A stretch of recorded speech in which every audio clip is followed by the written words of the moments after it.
Bom, e agora com vocês o melhor prefeito do Brasil, Eduardo Paes.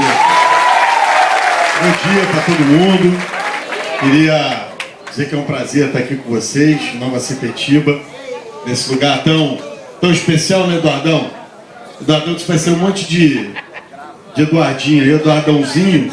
Os outros vereadores já estão preocupados aqui, já estão querendo acabar com a história de tanto Eduardão. Mas queria começar cumprimentando aqui os vereadores que estão aqui, né? E a deputada Lucinha, mas está aqui o vereador Eduardão, o vereador Elton Babu, o vereador William Coelho, o vereador Júnior, o vereador Bispo João Mendes, Jesus ou Glória, sempre no amém.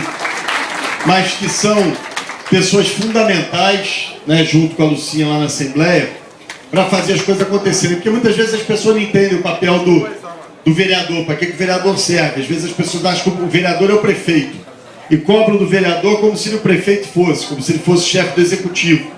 E não é assim. O vereador tem um papel fundamental de alocar os recursos do orçamento e cobrar do prefeito, da prefeitura, que realize as políticas públicas corretas. Vocês têm uma sorte imensa de ter vereadores como esses aqui, que defendem o tempo todo o interesse da Zona Oeste, da área da cidade que mais precisa de investimento, da área da cidade que mais precisa de governo, que mais precisa da gente.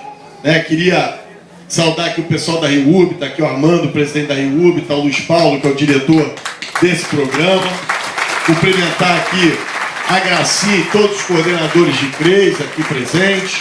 O Eduardo, essa grande secretária Helena, que está aqui também, que vem fazendo um trabalho fantástico. Essa turma da educação faz um trabalho fantástico. E meu cumprimento especial é pro cara que nos inspirou para fazer isso aqui, ó. Esse cara que está aqui, ó, o Paulo Ferraz. Não é político, não trabalha na administração pública, não ganha nada. Só salve de palma direito para ele. O Paulo é um cara com a vida arrumada, bem resolvido, que resolveu ajudar os governos a fazerem as coisas corretas. Ele passou um ano, né, Eduardo? Junto com o time da Secretaria de Educação, né, trabalhando para desenhar um projeto que permitisse, eu não sei se deu para entender tudo que o Eduardo explicou aqui. Falei para ele, tem que fazer uma apresentação mais curta, uns 4 ou 5 slides. Mas basicamente o que se quer é o seguinte: a gente quer que as pessoas, que as crianças possam ter escolas perto de casa.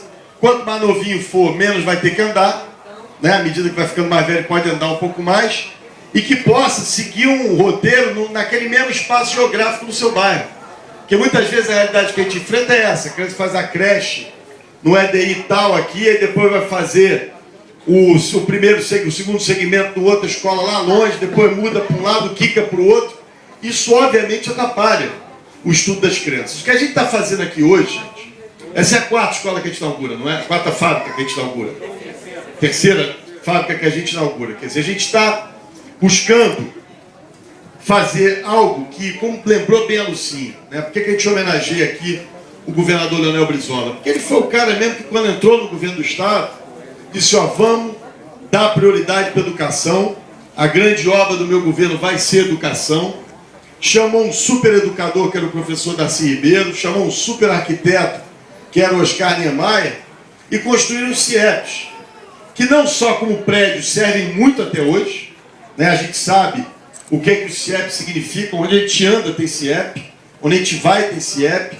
Isso mudou a realidade de muita gente, como também introduziram o conceito dessa coisa que é fundamental, que a gente tem escola em turno único. Nos países desenvolvidos é assim. Por isso esses países ficaram desenvolvidos. Porque o Brasil enfrentava um desafio até muito pouco tempo atrás, que era o seguinte: era como é que a gente bota as crianças dentro de sala de aula. E era um desafio importante, né? Porque o que não podia era ter criança fora de sala de aula. Então, isso lá no governo do Fernando Henrique começou isso, né? Do presidente Fernando Henrique.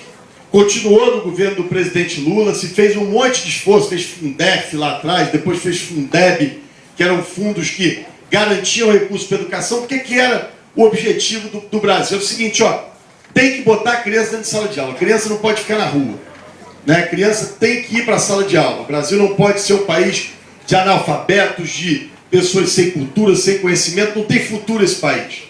E a gente conseguiu fazer isso, né? Hoje as crianças todas do Brasil estão em sala de aula. Mas o que é o desafio agora? Depois que botou em sala de aula, depois botou para comer pelo menos uma merenda por dia, né? Depois que passou a ter um contato com o professor, aprendeu a ler, a escrever, a fazer enfim, as operações básicas. O desafio nosso agora é qualidade. Como é que a gente faz para preparar as crianças que não têm pai com grana para pagar a escola particular, que não tem condições, que tem menos oportunidades, como é que a gente faz para essas crianças entrarem no mercado de trabalho nas mesmas condições para disputar o mercado de trabalho? Como é que a gente forma essas crianças para esse mundo que está aí? Por isso, para a gente, é tão importante a história do turno único. Porque tem um monte de projeto no Brasil, eu não estou dizendo que são ruins, não. Na atual circunstância faz parte. Mas assim, estou dando ensino em tempo integral. Aí de manhã a criança fica na escola, acaba a aula, vai jogar pelada na praça em frente, é melhor do que ficar perdido por aí, sem dúvida, sim. Mas joga uma pelada em frente, chama de segundo tempo esportivo, segundo tempo cultural, mas na verdade a criança não está estudando. Quando a gente fala que essas escolas, que vocês vão receber aqui, 40 escolas dessa região, essas escolas são escolas de turno único de verdade. É 7 horas de aula por dia. É para chegar na escola às 7 da manhã, é isso? Chegar às 7h30 da manhã, sair... Ou seja, sair 4h30 da tarde. Né? Porque a gente tem as 7 horas de aula, que aí aprende português, matemática, enfim, ciências, as matérias todas. Eu sempre que eu vou falar com as crianças, eu falo aquelas que a gente sabe, aquelas que a gente gostava, aquelas que a gente não gostava, eu era burro, feito uma desgraça em matemática, mas não posso falar isso por aí, porque as crianças falam assim, viu, o cara é burro, virou prefeito, era ruim em matemática, eu também posso ser. Então não dá para dizer isso. As crianças, por favor, não ouçam o que eu disse. Mas, além disso, você poder ficar o que eles chamam de contraturno. Então, na verdade, não são 7 horas, são 9 horas que a criança fica na escola. Isso permite ao pai trabalhar em paz, a mãe trabalhar em paz, ou cuidar da vida. Porque não tem só essa história de que, tem que botar a creche ou a escola porque a mãe está trabalhando. Não, às vezes